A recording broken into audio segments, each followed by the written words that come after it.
This podcast is part of the Democracy Group. He says that segregation does not just hurt the segregated. It hurts both parties. It hurts the segregator as well. It hurts the segregated by giving them a false sense of inferiority. It hurts the segregator by giving them a false sense of superiority. It deforms their soul. And I realized, as we've been talking about, the same is true for incivility, that acts of malice, of cruelty, of dehumanization toward the other, again, whether virtually, whether online, it does hurt the other. It is not costless. It definitely does hurt the other. But it hurts ourselves too. It makes us a little bit less human and a little bit less humane.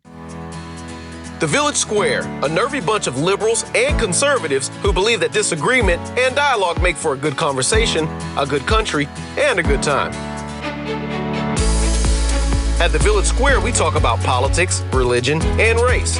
The topics your mom taught you never to discuss in polite company. Listen, at the Village Square, we make pigs fly.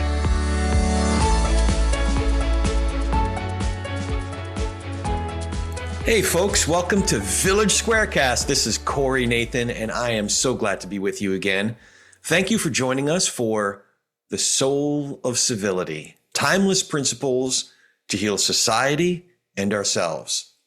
Funding for this program was provided through a grant from Florida Humanities with funds from the National Endowment for the Humanities. Check out Florida Humanities online at floridahumanities.org. I've really been looking forward to this program. I had the good fortune to read Alexandra Hudson's timely book about a timeless imperative, The Soul of Civility. Lexi really knows her stuff. She traces the history of the virtue of civility, and it goes a lot deeper than just being polite. It goes back to, she traces it back to ancient scholars, thinkers, and leaders like Socrates and Confucius, to more recent historic figures like Henry David Thoreau, Gandhi, Dr. Martin Luther King. And it's edifying to hear how the understanding of civility has evolved over the centuries, specifically to be better able to contextualize this ethic and apply it to our current state of affairs in our culture. And with that, I'll turn it over to Village Square's founder and president and my pal, Liz Joyner, who introduces our facilitator, Manu Meal, who in turn introduces our special guest, whose work, again, I've just come to really admire and respect, Alexandra Hudson.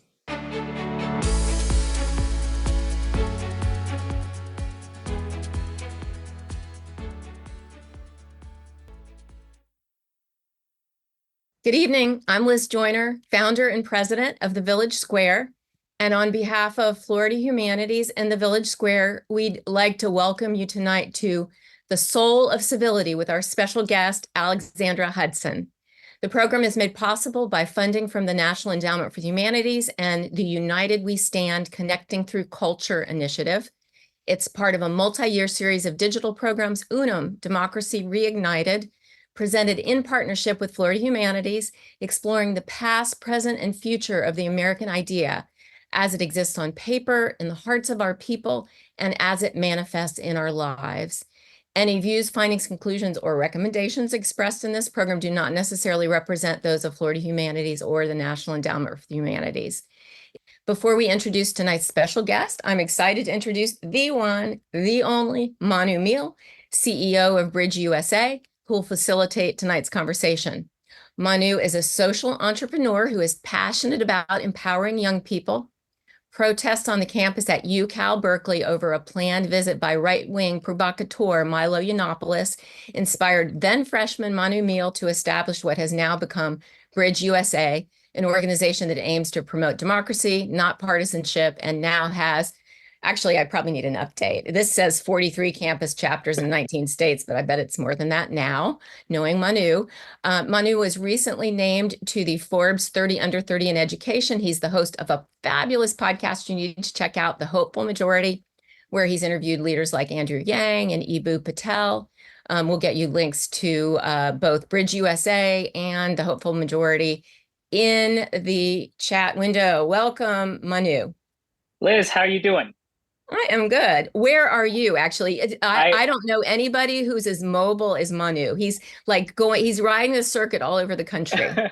I was going to say, I feel bad for the audience. It's great to see everybody again, that you get a new background every time. I swear that I have a home somewhere far away. And I just want to say a huge thank you, to Village Square, to everybody in the back end that helps organize this and the audience. I remember we started this 2 years ago, me coming on, and you're right. I should probably update my bio, and I should probably find a more stable place to do this from. But I'm very grateful for you to bring me back. It really means a lot. It's great to have you here tonight, and I'm just going to leave it in your capable hands. Well, thank you, Liz, and welcome everybody to another amazing program. Today, it's my deepest honor and privilege to introduce our special guest, Alexandra Hudson. In fact, I had the opportunity to interview Alexandra on the Hopeful Majority podcast in October of last year, and so it's a deep privilege to see you here. Alexandra is a writer, speaker, founder of Civic Renaissance, a publication and intellectual community dedicated to beauty, goodness, and truth. Boy, we could use more of that. She contributes to Fox News, CBS News, The Wall Street Journal, USA Today, Time, Politico, and Newsweek. She earned a master's degree in public policy at the London School of Economics and is an adjunct professor at the Indiana University Lilly School of Philanthropy. And IU is one of our favorite campus chapters. So I'm glad that you're doing some work there. And Lexi's first book, The Soul of Civility, Timeless Principles to Heal Society and Ourselves, was published in October of 23. And I have to say that I'm very proud that I got one of the early copies and I've held on to it. And finally, I'll just say that Lexi lives in Indianapolis with her husband and children. Welcome, Lexi, to the event. Thanks, Manu, and thank you to Liz for the gracious invitation in Village Square and Florida Humanities and all the other excellent partners for putting on programming such as this. I'm thrilled to be here. I'm grateful to have you, and I couldn't agree more with just your gratitude to Liz and the program. I can see that every time we've done these events, the audience has grown, more folks are interested in these conversations. And so before I even outline the structure, I have to ask you, when we last had this conversation, which was in August of 23, and now it's April, almost April, how has it been? How has the book been received? How are you doing? How is the message resonating? Thanks, Manny. Thanks for asking. It has been invigorating. I have been in nearly 40 cities on book tour, many of which I've been on with my two children. I'm so eternally grateful to my mother for many reasons.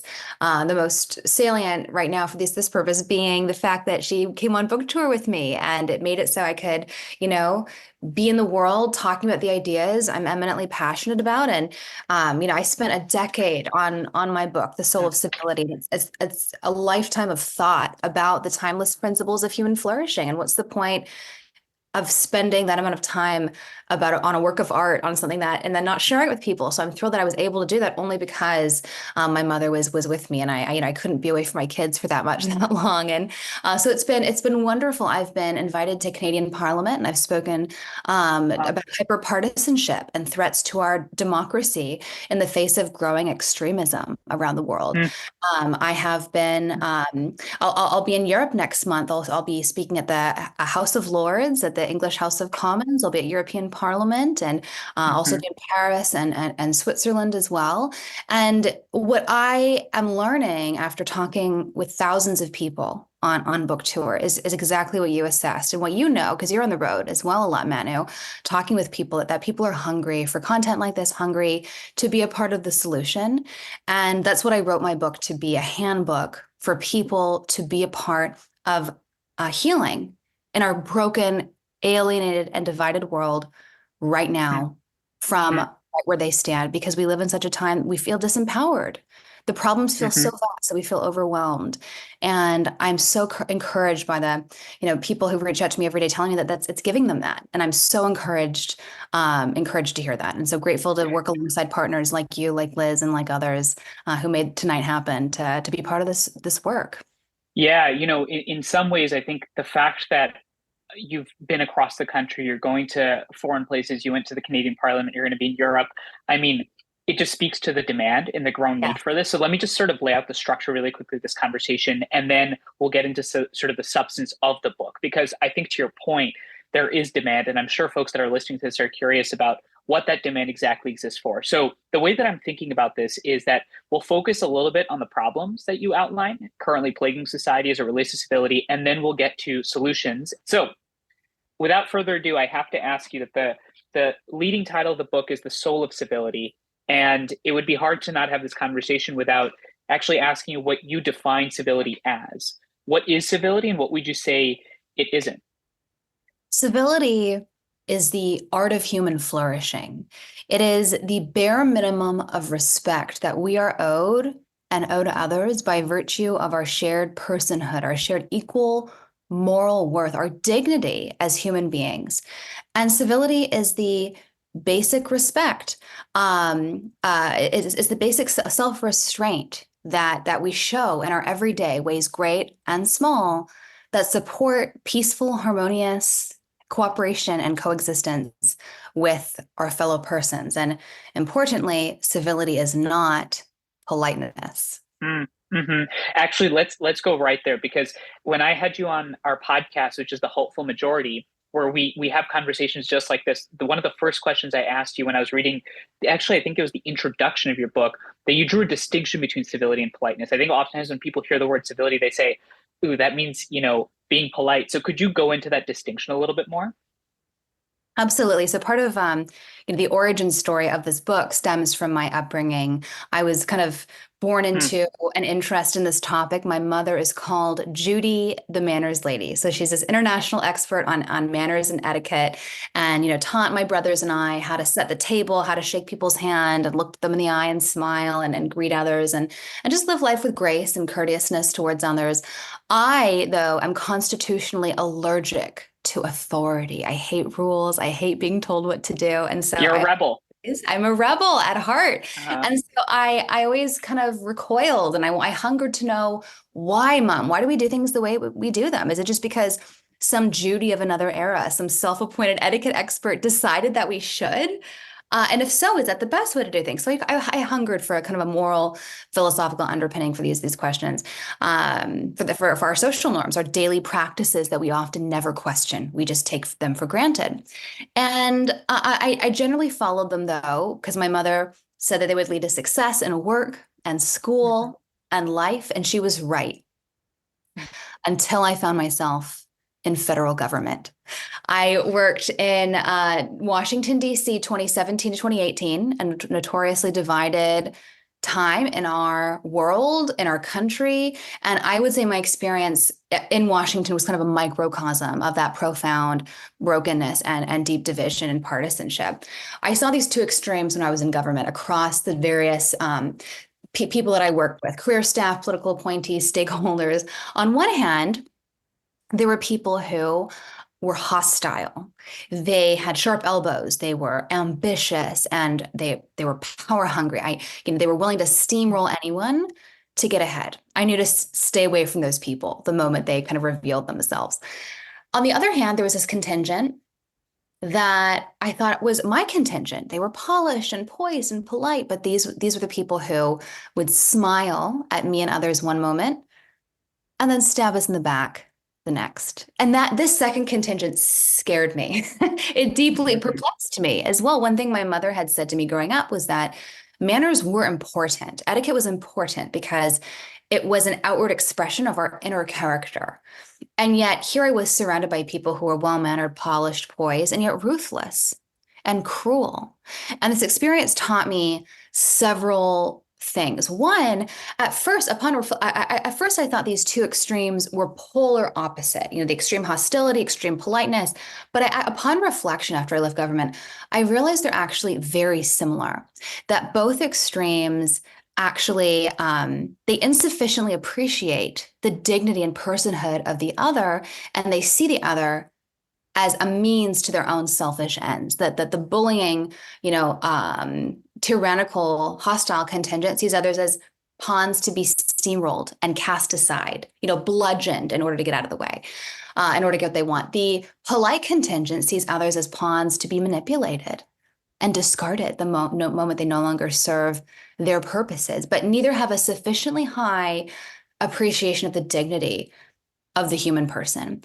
And then secondly, this clarified for me, to finally answer your question, that there's an essential distinction between civility and politeness. That politeness is manners, it's etiquette, it's technique, it's external, it's superficial stuff, whereas civility is internal. It's a disposition of the heart, it's a way of seeing others as our moral equals who are worthy of a bare minimum of respect just by virtue of our shared moral status as members of the human community, full stop. And that sometimes actually respecting someone, actually loving someone requires breaking the rules of etiquette and propriety. It requires being impolite, telling a hard truth, engaging in robust debate. Sometimes it's a duty of citizenship. We live in a country founded on civil protest, speaking truths to power, acts of civil disobedience. That's sometimes a duty of citizenship, a way to respect our country and our fellow citizens enough to do something uncomfortable, confront them with an ugly hypocrisy and tell a hard truth. And so throughout the book, I unpack this important distinction and say that as a society, we should stop settling for politeness, doing and saying the nice and the right things, and instead aim for the civility, which again, demands, sometimes risking offending someone, having uncomfortable conversations. So that is what we need right now in this deeply divided moment. We can't, polish over, paper over our differences, sweep them under the rug. We have to be willing to peacefully, we bring who we are, our deepest held beliefs to the fore, to the public square, to our relationships with others. We can't just hide parts of who we are, but that's what some people are content with doing. What somehow, and in many ways, the world asks of us right now. But that's not tenable and certainly not conducive to a free and flourishing society and not what a democracy requires. So I'm so happy that you raised the notion that what it means to be civil versus what it means to be polite, it manifests differently, especially in tough conversations. I was actually, if you go to page 18 through 20 of your book, you actually have charts that demonstrate the difference between polite and civil. And there's actually on page 20, there's an interesting situation you describe where someone you love and respect voices a political opinion with which you disagree. And the polite response to that is, you kind of just say, okay, sounds good. And then you kind of try to move on, smile at them, maybe wink at them and be like, I understand you, but do I really? And then the civil response is one where you're actually extricating your maybe emotional feelings for that person with the hard truth. You engage in that tough conversation. My question, I guess, is why do you think we live at this moment where it's so hard to have that civil conversation? Why is it so difficult? We live in a moment of incredibly high stakes politics, where it feels like everything is do or die. Everything is apocalyptic. And, the final chapter of my book is on misplaced meaning and forgiveness. And I argue that we have, in many ways, made a religion, many people have, out of politics as these traditional touchstones of meaning, faith, family, community, civil society, friendship. These are places that historically people have derived their sense of identity from and core sense of meaning, but these are on the decline in recent decades. And increasingly, people have misplaced their meaning in politics, public life, political issues. And there are three symptoms of this that I see. One is that politics is everywhere in a way that is unprecedented. Again, a lot of my book is historical, trying to make the case show that this is not a new problem. This is a problem that emerges from the human condition, and it's a timeless one, not going away. No single cause, no single magic bullet panacea solution.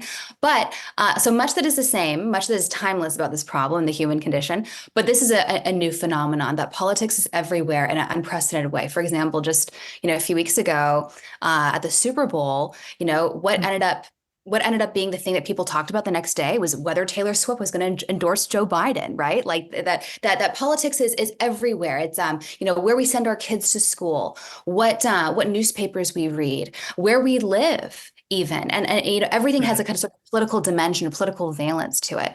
Another symptom of misplaced meaning is the way that people go so often from 0 to 60. You just kind of offhandedly mention or gesture your thoughts on a topic, and people just fly off the handle. You're like, whoa, where did that come from? They're obviously, triggered. You've, disrupted their, triggered their, or flicked their sacred cow, and that they are, have an inordinate reaction to whatever it is that you're talking about, treated with insufficient and something that they take very seriously. That's a symptom that you put them into fight or flight, and you've assaulted their identity, their core sense of meaning. Another symptom of this disordered loves that is endemic in our public life right now, and misplaced meaning, is the tragic number of friendships, family relationships that have ended over politics and political disagreement. That's a symptom of people putting politics over what I think is far more important: lifelong friendships, family relationships that are sacred, beautiful, and deep sources of joy and meaning in our lives. And so, and why is this the case? Because people have elevated politics over all else. They have made a quasi-religion out of politics and political beliefs in public life, and that is bad for democracy. That democracy relies on rational, deliberative discourse, where we're able to calmly have ideas and bring our disagreements to the fore, and not have it resort to the threat of violence, or taking our marbles and walking home and cutting off relationships. And so it's bad for democracy. This is a deep threat to our democracy. It is bad, more importantly, I think, for our souls, that we are kind of poisoning our souls by feeding this disorder that is causing a lot of people a lot of unhappiness. And so that I think has contributed to this sense of like the high stakes mentality. Like people, there are lots of documentaries and lots of literature on religion and on, the perils of religious war. When people feel like they're fighting a righteous war where they have God on their side, there's nothing they won't do. Yeah. Right. But this has happened with that. This is the kind of language and the way that people view their political beliefs, because I'm so right on XYZ issue, I'm willing to do and say whatever is necessary to further my cause, to, further my view of justice, my vision of the good, whatever it is that happens to be my core, issue that's most important to me. And that is dangerous. That feeds in to the what I was talking about earlier, the insufficiently high view of the dignity of the human person. That is a chronic problem right now, that you're willing to instrumentalize people to treat them as means to your ends, as opposed to ends in themselves, because to pursue your vision of justice and a good society. And again, that's bad for society, bad for ourselves. So Lexi, let me think, come at it from this angle, because I think most people that are listening to this right now would probably agree with your assessment that politics are everywhere, and politics is in some ways actually literally replacing religion, as you said. And so when it becomes such a massive part of your identity, how could you not fight for it, right? And I think that makes a lot of sense. One thing that we see on our Bridge USA chapters in different campuses, different colleges, when students are actually having these conversations, is that some of them will actually say, you know what, politics should be everywhere, because I actually, if you do believe that democracy is on the ballot, or if you do believe that, the founding of America is at risk, right? Or if you do believe that if the next administration takes over, if the current administration stays, that it's the end of America, that we should fight wherever we go. So my curiosity is, how do you disentangle people's very stark assessment of where we are politically with the fact that it is important to have those civil conversations? I mean, there's no question that democracy is fragile, that this is a core argument I make at the very beginning of my book, that, that the root cause of this problem emerges from a part of the human personality that we all share. We're profoundly social as a species. We become fully human in relationship with others, but also at the same time, morally and biologically, we are driven to meet our own needs before others. So we're defined in these two facets of who we are: the self-love and the love of others, love of self. These are intention. And that is why this has always been a problem in all times and all places. And thoughtful people have independently observed the human condition and said, what works when it comes to the flourishing human life and relationship, what doesn't? And they've consistently come to similar ideas about timeless principles of living well with others amidst this, perpetual threat to human flourishing, which is our innate self-love. And this is where it becomes important to, like, the friendship. Friendship, democracy, civilization itself is all incredibly precarious and incredibly fragile for that exact reason, because of this innate tension in who we are, in our nature.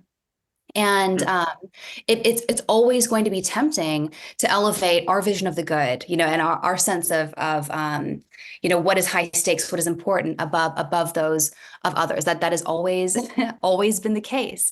I know there's a lot of apocalyptic rhetoric today that, some members of my family, people who are very close to me, prescribed that sort of apocalyptic view of the world. And I like to remind them that, the Apostle Paul thought that he was living in the end times. Like Martin Luther thought that the Pope was the Antichrist. He thought he was living through the end times. Like across history, people have thought that, they're living in the worst moment, and it's so bad that this is clearly the end times, and this is key. We have to be willing to do anything to win and succeed and survive. Like that sort of high mindset is so seductive, and it contributes to, it's both a symptom of this tension in our nature, but it also contributes to the fragility of our system and of our peace and prosperity that's beautiful. But again, not a foregone conclusion. I mean, it's tragic that we live in times of war right now, seeing the suffering of people around the world. But I think, this is why I love being a student of history. I know that war and life that is poor, nasty, British and short, and early deaths, like that is actually the norm. If you look at the long story of human history, we live in a time of relative peace and prosperity. Like we generally have it pretty good. Yeah, I mean, if I carried around a penny jar for every time somebody said we live in the end times, I would never need to fundraise for Bridge ever again. But I will say that I can imagine somebody. Okay, I'll tell you this. So when we started our first ever chapter after the Milo Yiannopoulos protests at UC Berkeley, I remember I was a pre-med student, so I was like very naive about all this stuff, and I was like, all right, you know what we're gonna do? We're gonna have that civil, difficult conversation. We're going to bring together all of these students that protested the speech. We're going to bring together the students that, invited him. We're going to have a real conversation. And I remember in prep of that speech, one of the questions that came up to me was, well, you can ask us to be civil or have those productive conversations because, you have the privilege to be able to do that, that you are somebody that has a house and you've got an income and, you're have the time to work out and you can go buy organic foods and you're healthy and happy. And, it's easy for you to say, hey, be civil, have the conversation. How do you respond to that impulse? Because I see that from people on the right side of the spectrum, from the left side of the spectrum, that folks say that civility is for those that are privileged. How do you think through that? Yeah, it's really interesting. Two responses to that. One, that I have a whole chapter in my book on civil disobedience, how sometimes protest, deviations from politeness is actually a high and noble embodiment of the duties of citizenship and of civility. And just a quick, note on etymology, because it's a fun mnemonic device to help remember this differentiation between civility and politeness, that politeness comes from the Latin root polere, which means to smooth or to polish. And that's what politeness does. It focuses on external, sort of superficial facets of human life, what we do, what we say, how we look.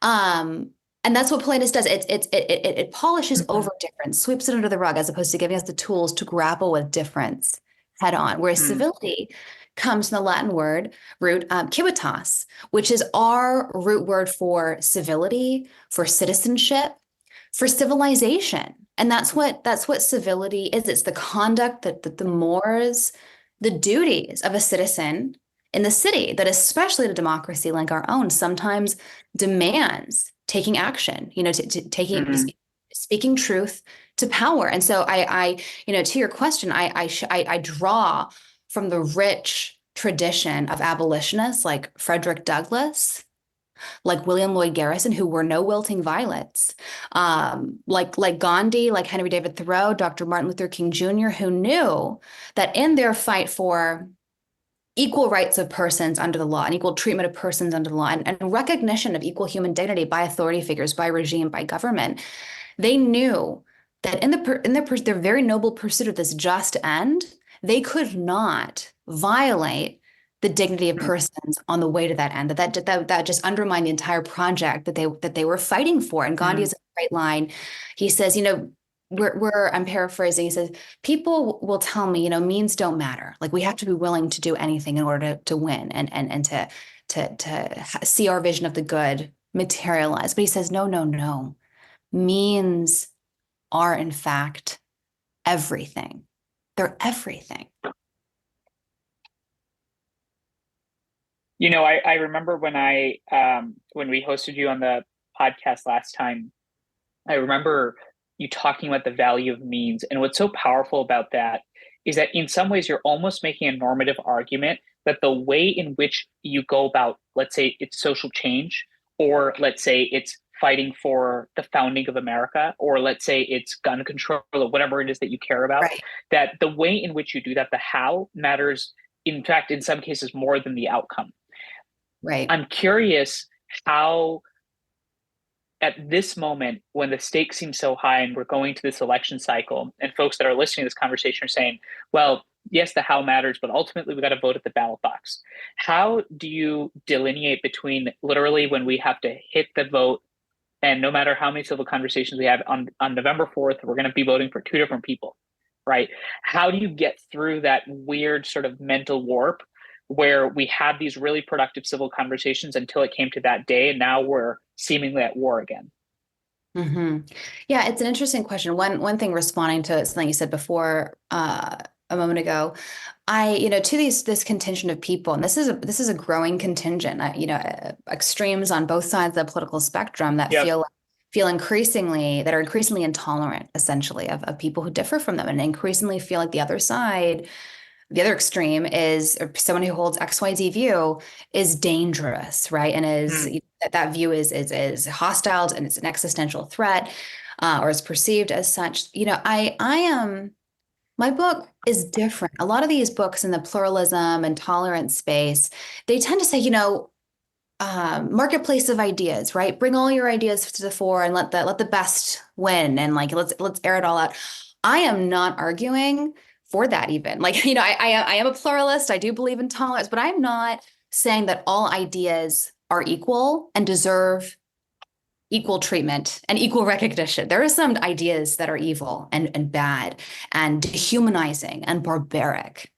I am saying that all people are equal and deserve respect, and that even people that hold monstrous views that are not conducive to a free and flourishing society, that even they deserve some bare minimum of respect because of our shared innate human dignity. And I have this idea in the book that I think is a really helpful kind of mental framework.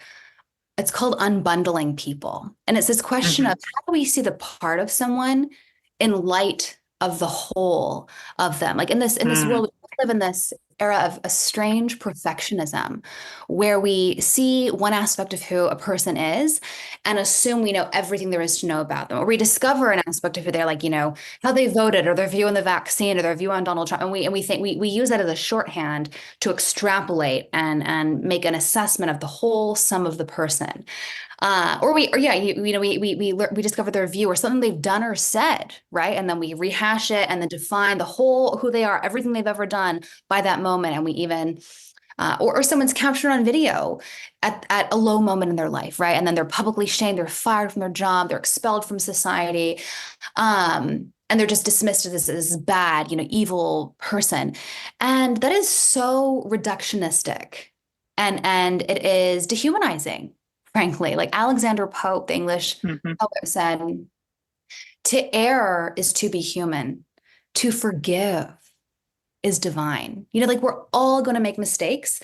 No one, not one of us, is right about everything. We're all going to have bad opinions or wrong opinions on something. And, just as we don't want to be defined by our worst moment, our worst mistake, like, let's not do that to others. And so unbundling is essentially a way of thinking of others. How do I see the part of someone, the view that I think is really harmful, the thing that they've done, their opinion that I perceive as an existential threat to me or my family or people like me? How do I see the part of that person in light of the whole of who they are, the irreducible dignity and worth as a human being? And so not defining the whole in light of the part, but seeing the part in light of the whole. And I think that's really helpful. Like, my book is in many ways a humanistic manifesto. It's extolling over 400 pages. My book is way too long. I'm so sorry. The gift of being human, like, and we live in deeply dehumanizing times where we are very inclined and tempted to dehumanize people we don't like, people we differ from, people who can do nothing for return. And civility expects more of us. It's about how we treat those that we don't like, who are not like us, those who can do nothing for us in return. It's about treating people with a bare minimum of respect and charity and love, just by virtue of being human. I want to hold on that concept of unbundling people, because the quote that you just outlined there, which is that forgiveness is actually divine in some ways. In another simplistic standpoint, it's essentially saying that you got to give people the chance to be better. And we live at this moment where we are first to judge. And I'm so curious to ask the folks that are first to judge, do you actually want people to be judging you first for what you're standing for, what you're saying? So this might seem like a question out of left field, but I've been thinking about this a lot, which is, it seems like on social media, there's a profit incentive to judge. There's an engagement incentive to judge, to be outraged. That I don't know if you've heard this phrase, but it came up in the podcast like a couple of weeks after you came on. This notion of the outrage industrial complex. Right. That in fact, by me jumping on what you just said and holding that clip and then just keep compounding on you, which you might call as incivil behavior, that you actually are benefited from that online. How do you navigate the social media incentive structures that then it almost seem like aligned to people being the opposite of civil in their interactions? We could talk endlessly about social media and what it's done, to our public discourse, to our own souls. I mean, just today, the book of one of my good friends and mentors, Jonathan Haidt, came out. It's called The Anxious Generation. And I wrote a reflection on it this morning to promote him and support him. He invited me to look at early chapters of the book this past spring and summer. And, one of my perspective as a young mother on this, catastrophic research about that shows how social media and overuse and abuse, misuse of technology has basically destroyed Gen Z, just like immense psychological, spiritual, mental, physical, collapse and demise. And it's devastating to learn. And yet I walked away from that book, affirmed. We're pretty low tech in my household anyways. I'm kind of a technophobe, and, I'd much rather my kids like just be outside and getting muddy and climbing trees, but play. It kind of affirmed, what I already thought about my child, but I was really convicted, yes, as parents, as educators, as anyone who has young people in their lives, we should be stewards of how and monitor how they're using technology, what they're doing on it, how much they're using it, things like that.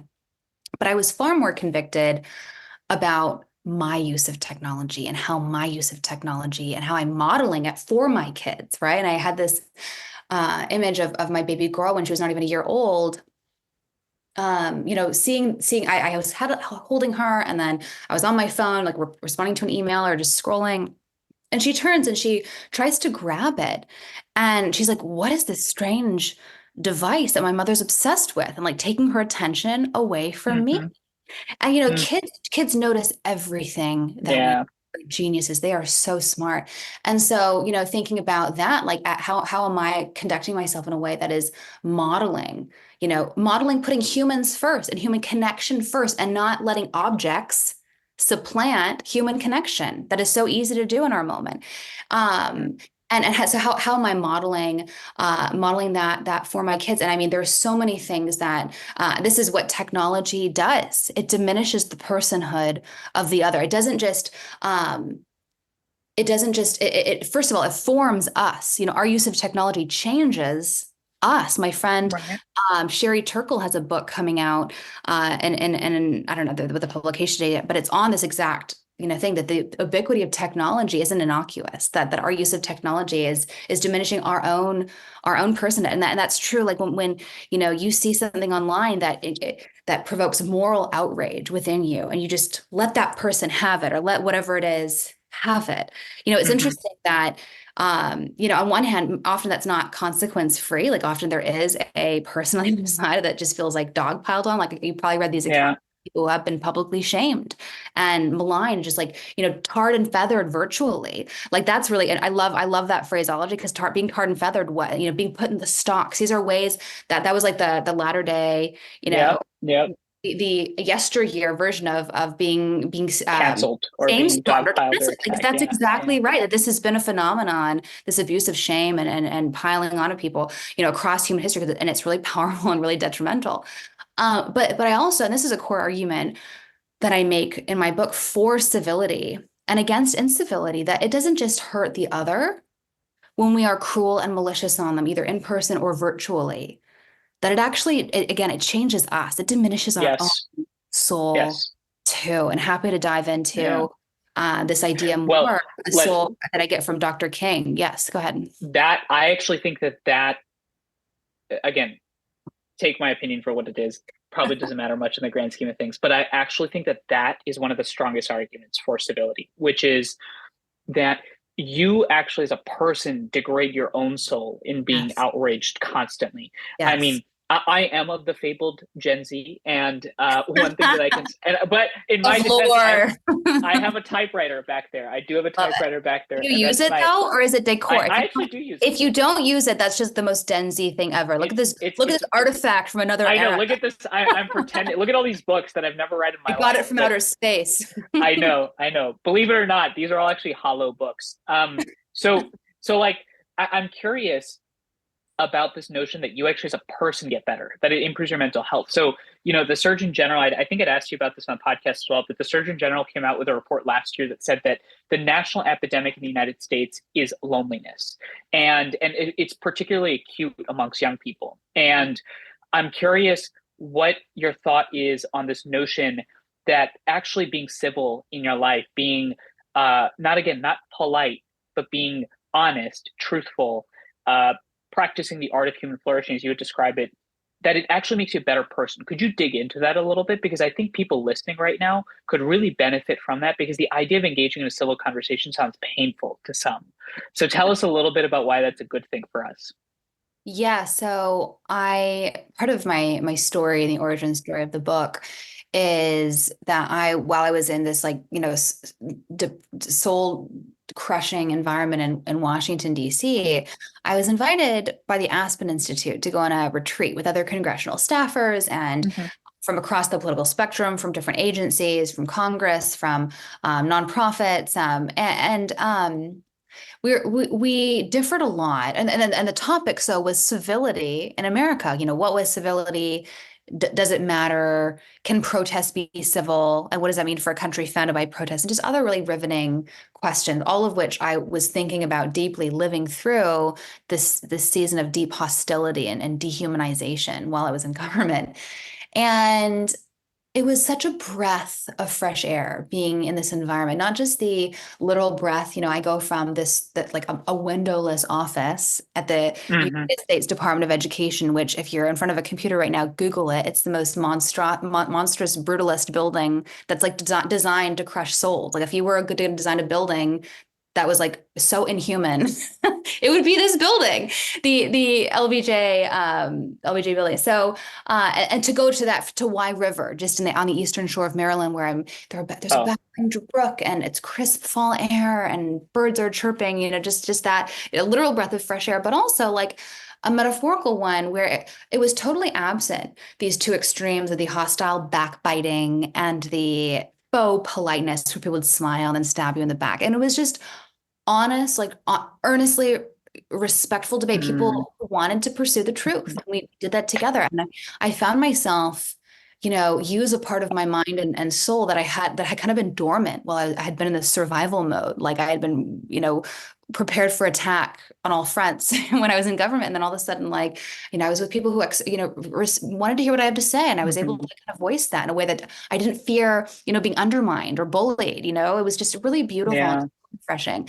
And so it was in this environment, that's all just context, that we sat down and read among many brilliant readings, Dr. King's letter from Birmingham jail. And there, I'd read this before, but this is what is so true about a classic work. Like you can read and revisit it at different times, many different times in life, and it hits you differently. You draw certain things out. And because you're a different person at different seasons of your life. And, it just spoke deeply to where I was.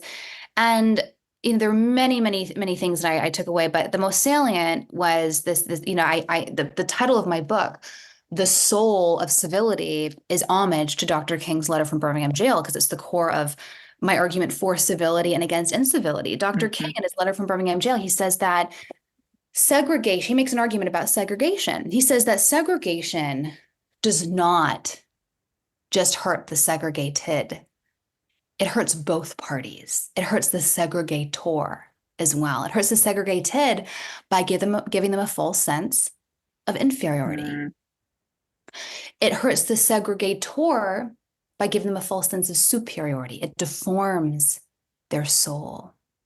And I realized, as we've been talking about, the same is true for incivility, that acts of malice, of cruelty, of dehumanization toward the other, again, whether virtually, whether online, it does hurt the other. It is not costless. It definitely does hurt the other, but it hurts ourselves too. It makes us a little bit less human and a little bit less humane.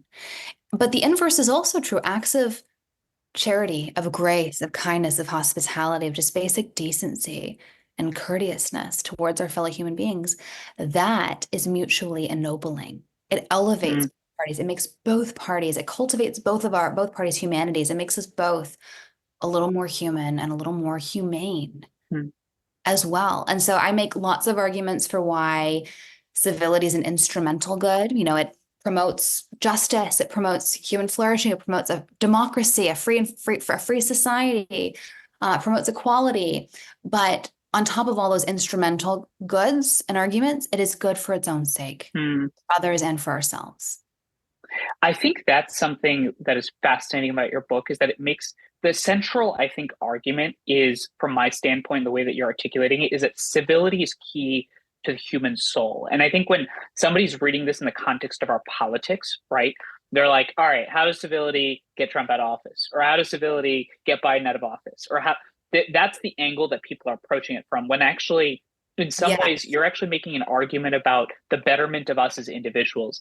I want to hold on this notion of segregation as being bad for the segregator and bad for the segregated. Right now, we're living in a moment, again, where things seem extraordinarily high stake, and people are thinking about, across the spectrum, how they resolve their issues, how they approach, how they act.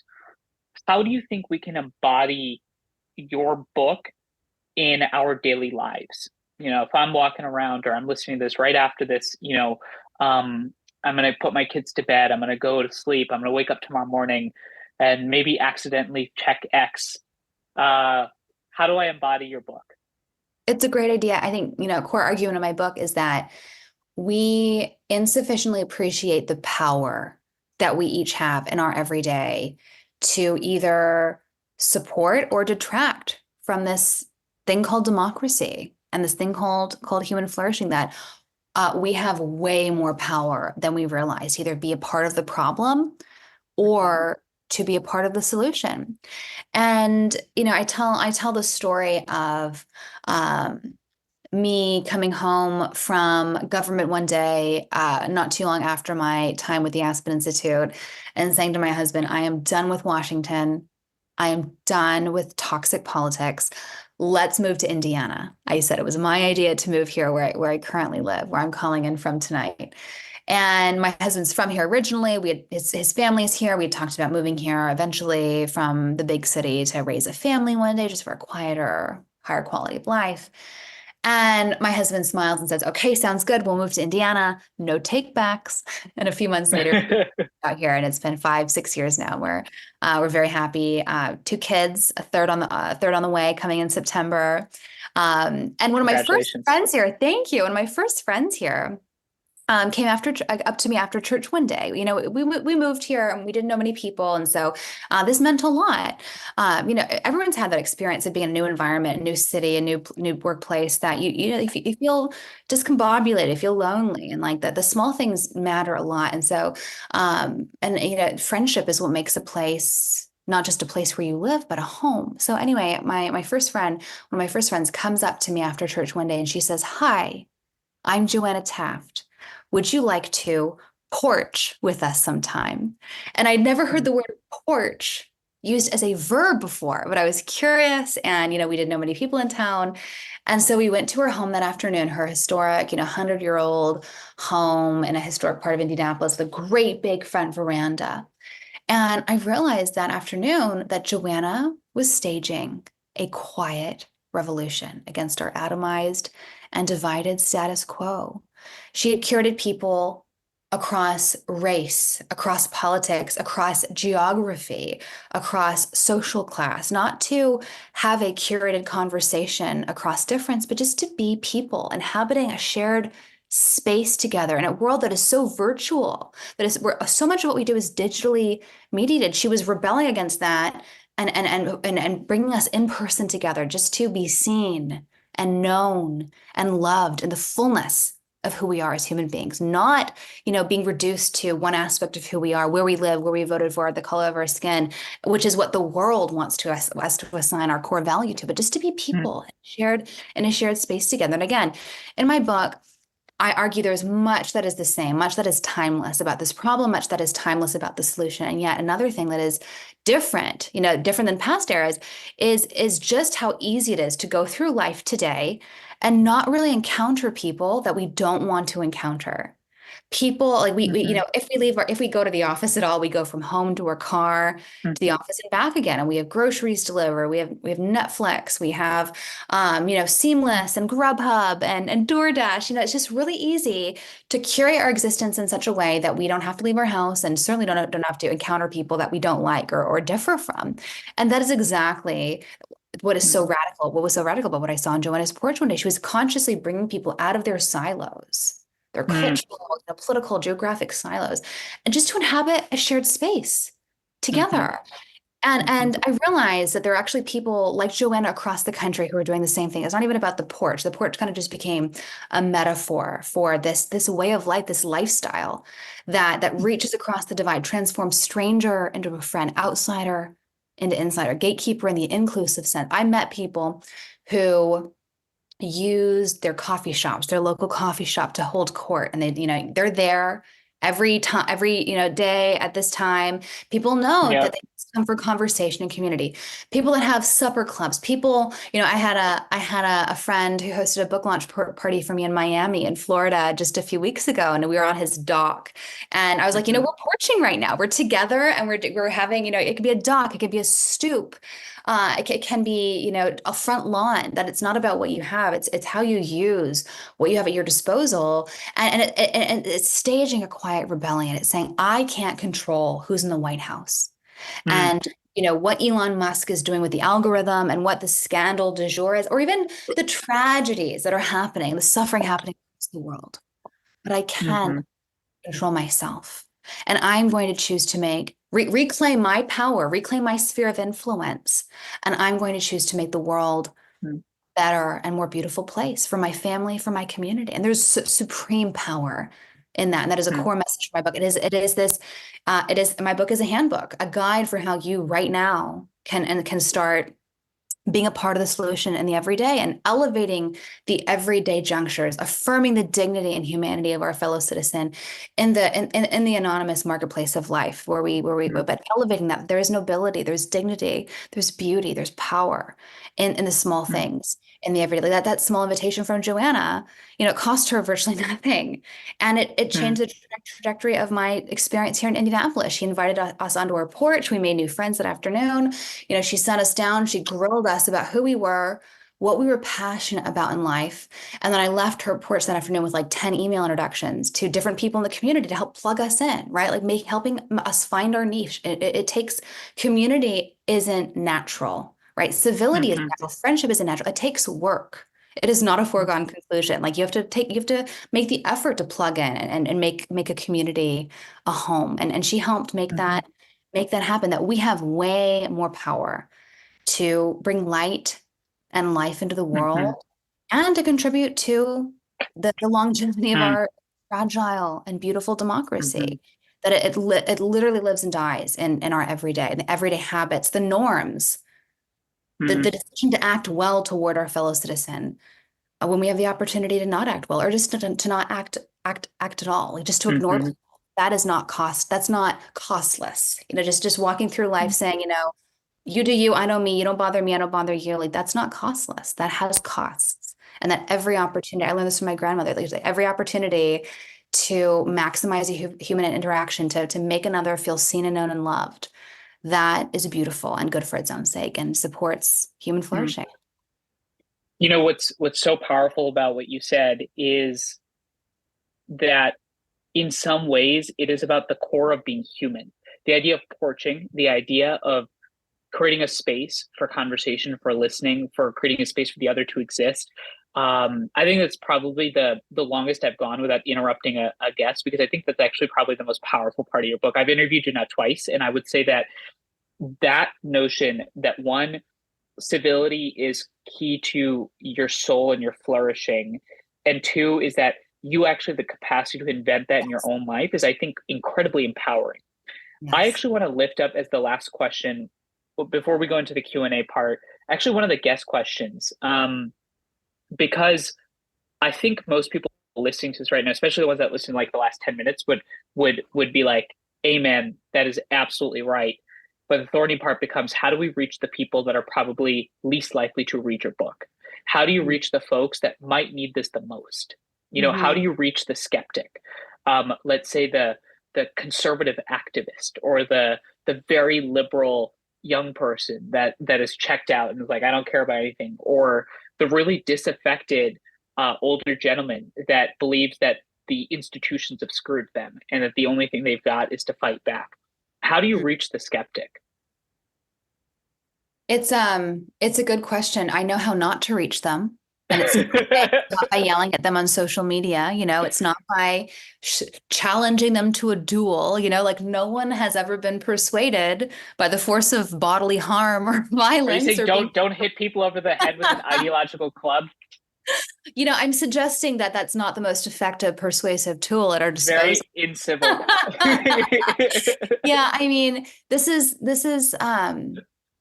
back to what I was talking about with Jonathan Haidt's book, and my core takeaway from it was not about, it didn't really change how I was, it just affirmed how I was already raising my kids and how I wanted to increasingly be low tech and tech free, but it did remind me that my conduct is important, that how we operate in the world has way more power than I realize, and it's not just for my kids, but for everyone. That, it's really easy to say to my kids, do as I say, not as I do, right? Not just with cell phone use, but how many people, parents are going to read Jonathan Haidt's book or teachers at school and not reevaluate how they use technology and how that's forming how kids want to use technology, but that even applies to how we want to persuade people in the world around us. I tell the story in my book. I don't get to talk about it enough of a unsung, hero. He's well known, but I think he's underrated today as a figure, a thinker, a kind of hero in human history of civility. I talk about the story of Albert Schweitzer in my first chapter, in which I explore this dichotomy between civilization and barbarism. And what is this? I mean, civility is very intertwined with this notion of civilization that is often a chauvinist and bigoted idea, and it has been used across history and culture to commit gross injustices, gross, atrocities against, humankind. And Schweitzer is a great, story. He visited Africa, and he was very sensitized to the plight of colonial Africa. He saw the hypocrisy of the Western world that claimed to be expanding civilization and civility to Africans while they were living in subjugated, inhuman conditions. They were basically slaves, and he was like, how can we in the West claim to care about human dignity and human rights while treating human beings this way? And so he realized he couldn't change the world. He couldn't snap his fingers and end colonialism. He lived in the early 1920s, early 1900s, and lived through World War I. And he said he realized he couldn't change the world, but he could change himself. And what did he decide to do? He was a doctor. He was a physician. So he moved to Africa, and he opened a hospital and as a philanthropic endeavor, and it served the medical needs of thousands of Africans who would otherwise have medical needs that went unmet. And he called it Lambernet. And he said that everyone should have their own Lambernet. That he said, I cannot serve the medical needs of the vast, I can't meet the vast needs of this entire continent, but I can focus on this community. I can see all the people that I can and serve them to the best of my ability. And, he said everyone should find their own and cultivate their own Lambernet, their own front porch. It was actually when I was reading my audiobook, I realized two things really quickly. One, my book is way too long. I was like, why did I write such a long book at the end of the day? Don't worry, it's only 400 pages. I know. It's like, shoot. So I'm sorry for that, but they're all great stories. It's all fun stories. Second, I realized I told the same story like 4 times in my book about different front porches in different times and places. That was not even advertent. I tell the story of Joanna Taft. I tell the story of Albert Schweitzer. I tell the story of Confucius. I tell the stories of Epictetus and Marcus Aurelius, the original front porch in ancient Rome. And, people who said, I can't change the world, but I can change myself. And I mentioned Schweitzer because he says this exact thing. He says, my life is my argument. He wanted his life, the way he lived, to be the testament to his values and his life and his, the change he wanted to see in the world. It's a cliche, be the change, right? Be the change you want to see in the world. But it's true. That is people take not what you say. Well, first of all, they'll discount what you say if you don't live up to your own ideals, right? But they take more seriously how you live your life than just, it's easy to out off values, attitudes, but how do you live? So, Lexi, how we've done our job is that we've got a ton of audience questions. And in fact, if we're going to do this for about 25 minutes, and I think this is a fascinating conversation. And those of us that are listening, if you appreciated the questions we asked, I host a podcast called The Hopeful Majority every Monday, where literally we do exactly this. And you should check out Lexi's episode on that as well. I think it was like episode 17 or 18. Man, it's been a while. So we touched on actually a lot of themes in these audience questions, but I want to raise a couple. So the first question is from Caroline Lukensmeyer, who's actually a hero to many folks doing a lot of bridging work. Caroline was one of the earliest folks that built an organization, grew, and has really been a shepherd to many of us in this space and to me personally. So the question she's got is that most organizations, Lexi, that are doing bridging work report that it's a lot more difficult for them to attract conservatives to the experience of bridging and dialogues. Do you have advice for how to attract more conservative-oriented folks, and perhaps I should add populist right folks, to bridging experiences offered by what Caroline is saying are truly nonpartisan organizations? It's such a great question. It's a really interesting one. People are hesitant. I've even experienced this. So, in addition, I should have mentioned this, in addition to, it's a privilege to be, talking with global leaders about these ideas. But I'm more interested in the outreach I get from local leaders, and I'm getting contacted by Sure. school board presidents, by local mayor's offices, by city council presidents, by city managers saying, how do we embody your book in our community? And I love those questions because that's very much aligned with my theory of social change. It's not the elevated halls of power at the national and international level that is going to really affect meaningful change. It's the people at the local level that are going to live this and encourage this and their friends, their neighbors, their community. And one of these figures, he's a dear man. His name is Jeff Worrell. He's a city council president in Carmel, Indiana. So raise your hand if I guess I can't see you, but if Parks and Rec, if you've seen Parks and Rec, I binge watched all of Parks and Rec when I first moved to Indiana. This hit sitcom about Parks and Recreation office in a small town in Indiana, Pawnee, Indiana, and I learned two things. One, I learned that every single state employee, I took a job in the governor's office when I first moved here to Indiana.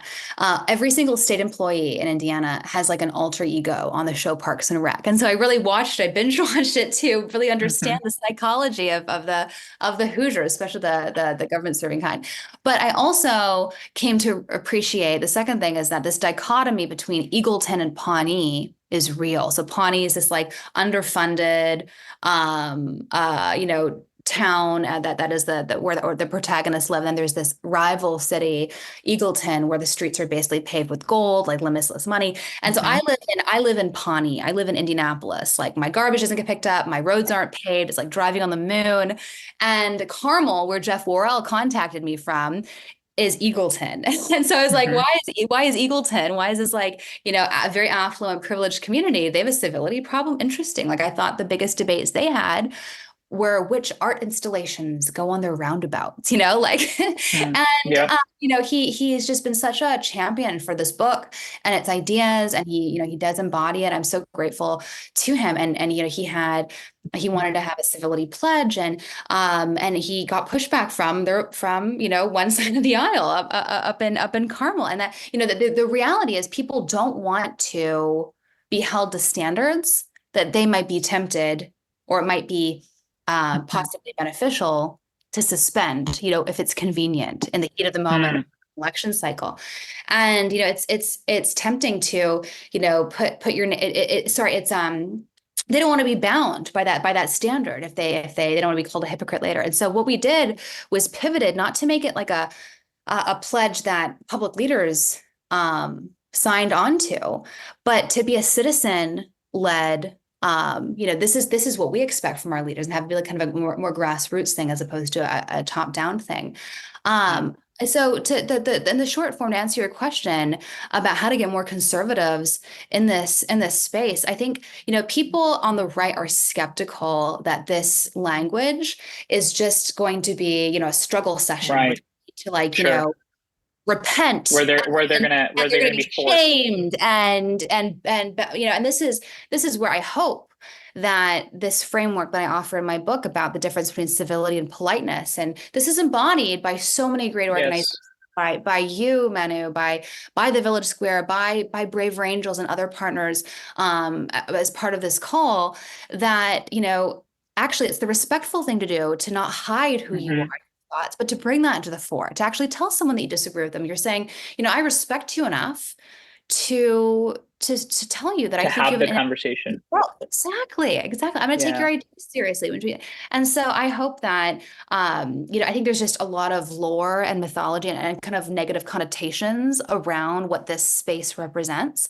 And I hope that my book is just one of many tools that can help dispel that and be like, no, we're here for an honest conversation, and no one is trying to come away with like pure agreement on anything, right? We're not saying you're going to change your beliefs, but at least you'll treat with decency and see the humanity in the people who hold views that are different than you. And I think that's what we're deeply missing now. Well, thank you for that, Lexi, and thanks to Carolyn for her question. The next question I've got is actually going from people, and you mentioned this with Jeff and in Carmel, but to the halls of power. So Michelle, someone who knows about incivility among elected officials up close, asks, one of the most disheartening and frustrating issues is having elected leaders who are frequently uncivil to each other. What can a citizen say or do to help change that behavior amongst our political leaders. And I would actually add that on our podcast, we've had a lot of candidates that you would think are very incivil, and it's very different when you actually talk to them. So I'm curious what your advice is to us as people.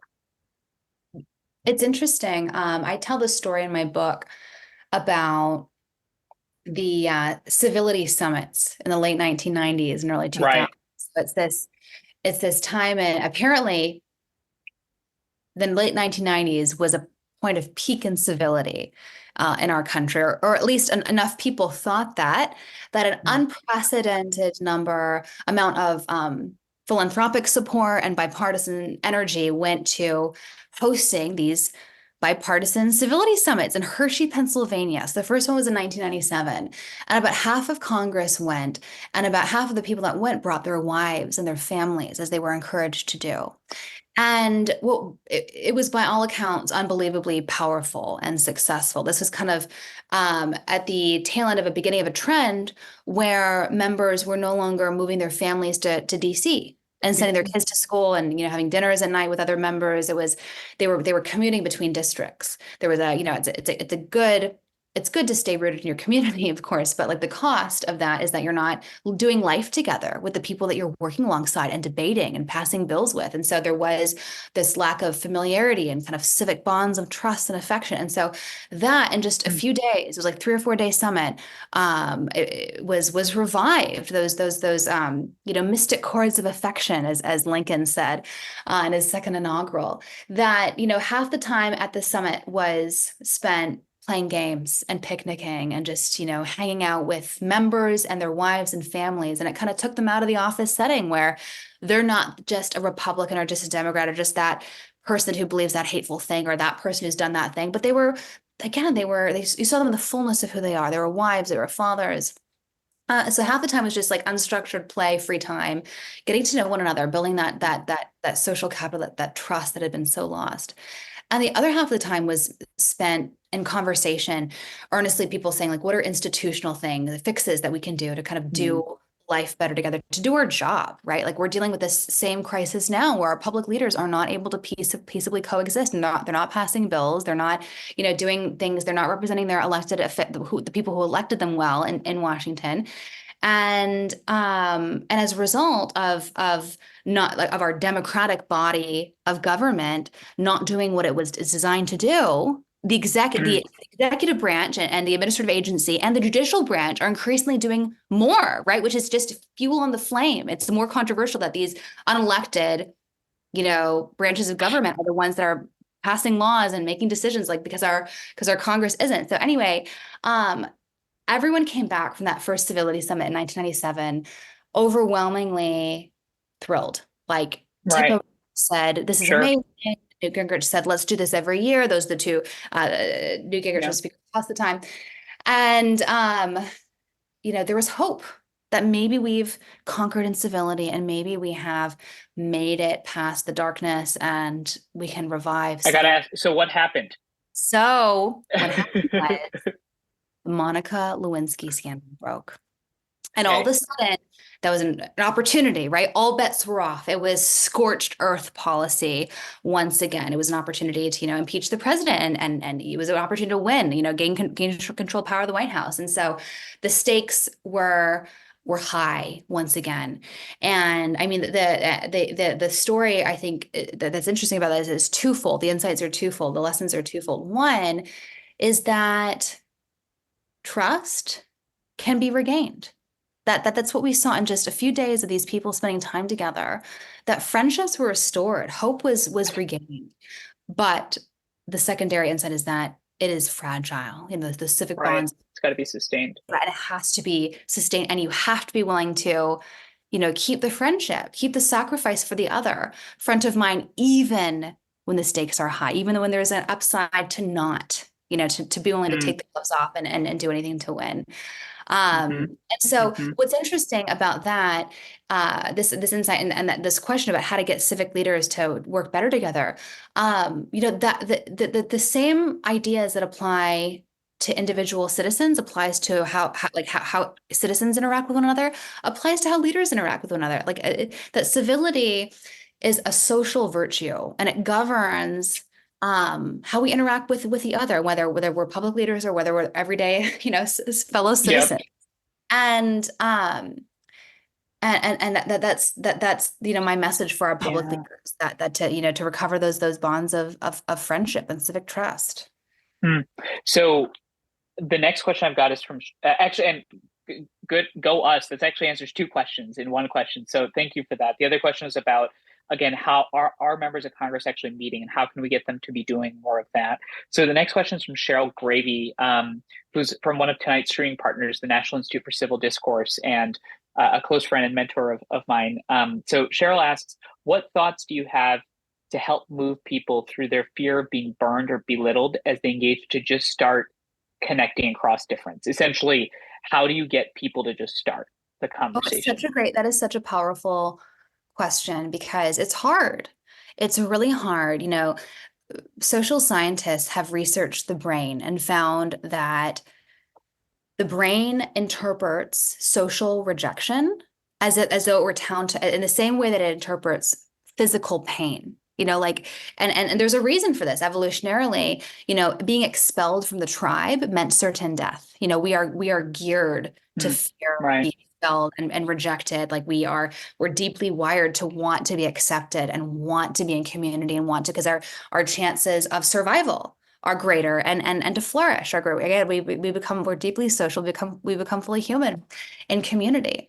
And so, we fear rejection. And because we fear rejection, many, many people are way less likely to make these bids of friendship, to invite people onto your porch, onto your stoop, into the coffee shop, into your life, because, what if they say no? And that is a deeply frightening proposition. Why it's just easier, it's safer to not try, stay in our little bubble, stay in our comfort zone.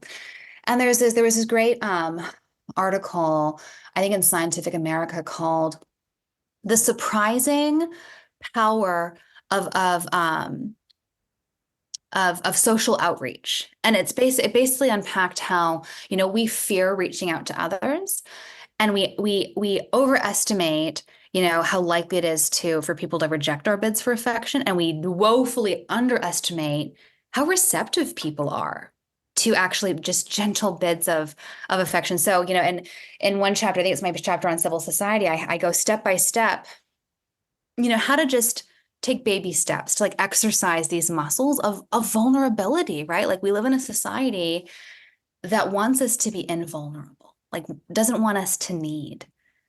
And to reach out to someone is to say, and to invite someone into your life, that's a vulnerable thing. It's saying, I want friend, and we do need friendship. We do. That is unequivocal across time and place. We need others. But again, that's not safe. That's not vulnerable. That is deeply vulnerable.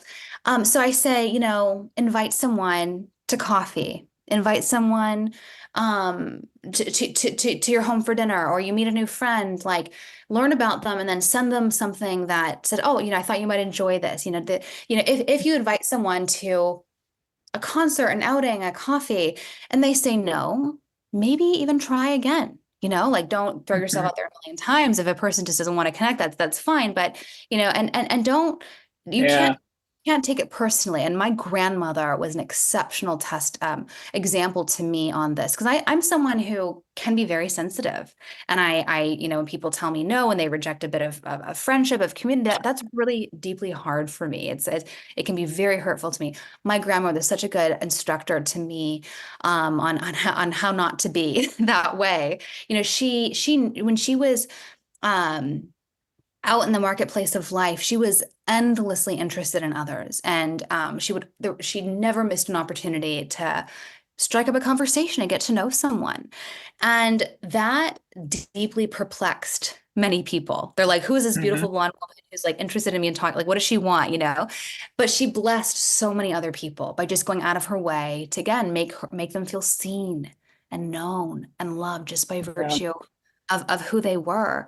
And, she often was brushed off, dismissed. People were hurt or rude. And she was excellent at telling herself what I call in my book, stories of exoneration, stories that exonerated them from culpability, stories that said, you know what, Maybe they just got a diagnosis. Maybe they have, they're about to lose their job and they're stressed at work. Maybe they have a sick child, like you never know what's going on in someone else's life. And she told herself a story that exonerated them. Like that's not about me. That's about them and where they're at in their life. And too often what I'm very prone to do, for example, and what the norm for many is to tell stories of condemnation. Stories, we are judge, jury, and executioner. We assume we know everything there is to know about that person, their situation. And, they're not just a person having a bad day. They're a bad person. They're antisocial and they're cruel and mean. And, to tell a story that vindicates us, right? If they're just a bad person, hurt by it, it's not actually a reflection on who we are, right? Like that's a story that is self-protecting in nature. And so how do we start? Just do it. And it's like a muscle that grows with use, we are frankly out of practice. And I wrote about after the pandemic, especially and there's all this literature and all this reporting happening about companies that are bringing in etiquette and protocol experts because people are just out of practice in doing life together. Just how do we coexist with people in the same shared space, which is common decency, water cooler etiquette and doing your own dishes after in the office, just common things that can be really grating, that we're out of practice. It takes work. It's not going to be pretty, but we need to show just ample grace. And I'll ask you one last question, but the powerful thing about just starting is in some ways you just got to show vulnerability. I think we as people are very guarded. We put out images, we project, and sharing vulnerability, being honest, I think goes a long way. And it's something that we found in our college chapters all the time, is just that power of being vulnerable. So last question, I think naturally actually flows from what you just asked, which is, invite the person, have a conversation. But do you have any tips for a person who is committed to interact civilly on how to communicate with a person who is habitually incivil? It's a great question. I'll answer twofold. One, I talk about how Larry David, the creator of Seinfeld and the Curb Your Enthusiasm star, I call him one of the foremost defenders of civilization today. He's this, person who's our inner ego and inner id. He's a social justice warrior in the literal sense, where it's his vision of what justice is in social context that he fights for, two, unhealthy extremes in every which way. And he's the person that if you double park, he'll call you out on it. I'd be like, you know what, sir, this is society. You don't get to double park. Repark your car. I'm going to stand here and watch you get back in your car, back up, and not take up two spaces unnecessarily. You just don't do that. So he's so on one hand, there's that, view that sometimes there is a time and a place to speak up, right? That sometimes the easy thing to do, the polite thing to do is to be like, you know what, that person's a jerk and thoughtless. That's not my battle, right? There's a time and a place not to speak up, and there is a time and a place to speak up that, you know what, this person needs to be called out, so I am a big Larry David fan, but I'm also a big fan of Erasmus of Rotterdam. Erasmus of Rotterdam was a superstar of the intellectual superstar of the European Renaissance, and he was this peripatetic scholar who never spent more than 2 years of his life in any one place, and he just spent his whole life traveling from court to court, kingdom to kingdom across Europe as this, traveling scholar and tutor to princes, and everyone just loved him. He was just so jovial and kind and wise, and he was just the most coveted dinner companion in all of Europe. And he was this incredible genius and a scholar who translated the Greek New Testament in a really powerful way. He was really influential on Martin Luther, and although he never left the Catholic Church, influential on the Protestant Reformation for his criticisms of the Catholic Church. But he cared deeply about manners. And the story is that one day he was in the street and he passed a youth who paid him insufficient reverence. And he said, you know what? Society's going to hell in a handbasket. I'm going to write this book on manners. And, talk about the timelessness of this problem that, people complaining about kids these days, right? That's nothing new under the sun, Manu, nothing. And so he writes this book on manners. And it's the only book that I'm aware of that categorizes etiquette by body part. There's a chapter on the eyes, a chapter on the mouth, a chapter on the hands, which is very funny. He's, the chapter of the eyes, for example, he's categorically against winking. He says, do not wink. That is the purview of a tuna fish. It's not suitable for human conduct. So perplexing stance on winking. But I love the way that he ends his book, where he says, there's Larry David on one side that's like, you need to act, like call out culture, right? Like, yeah. Who are not acting well, act better. And then there's Erasmus, whose final maxim on civility is, I think, kind of the wellspring and the soul of true civility. He says, readily ignore the faults of others and avoid falling short yourself. And I love that, because that's like antithetical. That's like the inverse of what our world has conditioned us to do. When the world asks of us, like the world says, just point the fingers, right? Like you just focus on what everyone else is doing and how they're not living up to XYZ standards and how everyone else needs to do better. And doing that exonerates you, right? If you're too busy pointing fingers, like and it inverts that. It says, no. Stop pointing fingers and only focus on yourself. Like readily ignore the faults of others and avoid falling short yourself. And that's very much aligned with the kind of theory of social and societal renewal and revival that I argue for and throughout the book. Well, I would just say that I think that's a fantastic place to wrap up the conversation. And I will just say that it speaks to how beautifully you think that only you could go from Larry David, curb your enthusiasm, to being a defender of civilization. So let's just say hats off to you for really thinking about this work and these things in a really beautiful and elegant way. And I can tell just how much you care about it. I also appreciate everybody listening. Now, there's two other things I'll just say. One is pick up Lexi's copy of the book, The Soul of Civility, Timeless Principles to Heal Society and Ourselves. I got it right here. And I had the advanced reader copy, which in Lexi's words said, this is going to be worth a lot one day. I also said it's the one with the most typos in it. It's immortalized all the errors. Which is why I was sent our way.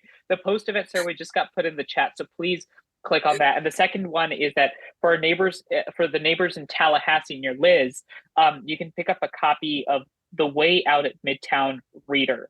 And we'll drop that link in the chat as well. And as I said, if you appreciated this conversation, I host a weekly podcast called The Hopeful Majority, where it's just filled with a bunch of pessimists. So it's every week, and we have conversations exactly like this. I've got one last question for you. And actually, Liz found this, and I think it's a beautiful question. In fact, it actually goes to something that you had brought up early in the conversation, which is that an important part of understanding and being civil is recognize that maybe society is not in its end times having perspective. You mentioned this thing called the overview effect. Can you tell us more about that and leave us with that final piece of wisdom as we wrap up? So I was surprised. I've always been riveted by space. I remember at night growing up, I would just, be falling asleep, and I would just shut my eyes and imagine and just like reflect on, contemplate space and its vastness and infinity and like never ending expansion. Like, and my mind would just like kind of explode, and I'd have to stop myself. I'd literally have to stop like that line of thinking. It was just like, and it's interesting that I was surprised to learn only about 600 people have actually gone to space in the history of space travel. I thought, I don't know if I thought it'd be more or less, but I was surprised with the number, and that virtually every single one of them that's gone to space has had, what I had, an experience of what I had, just like thinking about space, and I imagine the magnitude, the order of magnitude greater of that experience of actually being in space. And people go to space and they look down at Earth. And you can Google, maybe someone can pull this up. William Shatner, the Star Trek star, went to space on Virgin Galactic or something like that. And he reflected, maybe it was Rolling Stones or something somewhere, about his experience of going to space. And what he describes is the overview effect. He describes looking down from space at Earth and just being filled simultaneously with a sense of terror and awe and wonder and sadness and joy all at once. He looks down at the fragility of our planet and its beauty, the vibrant blues and greens. And he's like, there are no borders. There's no language barriers. There's no political differences. All he saw was the vibrant green, like one earth. And he looked at the cruelty and viciousness, like the anti-life nature of space and just the fragility and beauty of our planet and just suspended in this infinity. And that is the overview effect. It's zooming out. It's zooming out and getting perspective on our lives, on our problems, on our views or opinions on the world. And I mean, not all of us have the privilege of going to space. Not all of us want to go to space, but we can all have an experience of the overview effect in our day-to-day. What the overview effect essentially is, it's an encounter with the sublime. It's encountering something that is not just pretty, not just beautiful. Something beautiful like makes us feel nice. The sublime fills us with a sense of terror and awe and wonder. And often that happens when we're in nature. We're watching a sunrise in the morning. We're in the mountains. We're on the ocean during a thunderstorm, or in home at night under our blankets during a lightning storm. We hear the thunder. It's we on the ocean, the waves crashing on the rocks. That it's experiencing the ferocity of nature and the beauty of the sublime. That in a way that's really powerful, really powerfully elevates us from the mind of like our day-to-day quotidian concerns and humbles us. It gives us a sense of smallness that is in fact really healthy and beautiful. It gives us a sense of our own fragility and the vastness of the world and our perspective and our small place in it. Like it's really easy to just be focused on the daily battles that we have to get through in our day-to-day, and the grind, and the life can sometimes feel like death by 1,000 paper cuts, just like little inconveniences that build and make us want to explode and just like give up on life altogether. And, we can have wonder walks, just like daily walks in nature that we're really paying attention to the intricacies and beauty of nature and like what we're hearing, what we're seeing, what we're smelling. Like, we can go on retreats, we can go to the ocean. There are ways that we can ritualize encounters with the sublime that is so essential. This is one of the several ways I talk about how to get us out of this crisis of misplaced meaning in my final chapter on misplaced meaning and forgiveness, encountering the sublime. So that's the overview effect. It's life-changing. We can all have it, and we should start now. Get some perspective, people. And I'll just say that deep gratitude to you for writing this book, and it's really an honor to have a conversation with you a second time, Lexi. I want to thank Liz for all you do and your team, the Village Square, the great work that they've done. Really, this is what makes it possible. I want to thank Florida Humanities for supporting this program, for allowing me to come back. It's 2 years in the making, and we're still going. I want to thank everybody from our organization, Bridge USA, and most importantly to folks for listening, because the way we make this a norm is through action. So I hope everybody has an amazing night. I'll see you hopefully on a future podcast episode potentially. And importantly, thank you, Liz, Florida Humanities, and everybody else for listening. Take care, everyone. Have a great night. Corey, Nathan, back here with you.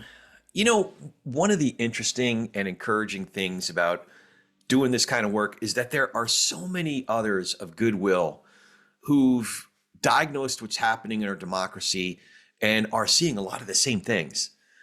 When Manu said he read Lexi's book back in October and had her on his show, it was really reaffirming, because I mentioned earlier, I had the chance to read her excellent book last fall, and I even had her on our program, talking politics and religion without killing each other.